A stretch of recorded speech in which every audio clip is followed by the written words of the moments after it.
कक्षा में तो लड़े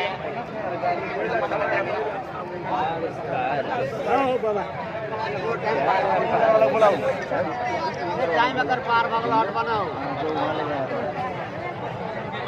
30 सेकंड है तेरी कुश्ती पे, बस इसको छुड़ा देना 30 सेकंड बाद। क्या नाम है तेरा? ये मोंटी पहलवान हरियाणा।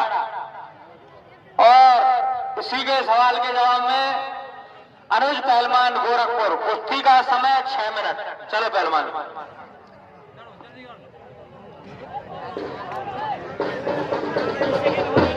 हो गया हाँ बिल्कुल, करो मरो होना भी चाहिए। कोई घर नहीं ले जाता, केवल हार जीत होती है। बहुत बढ़िया, हो गया। पक्का रहना, जांघिया पहन के आना चाहिए। हाँ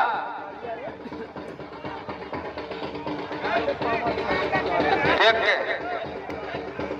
वाह वाह रे भाई।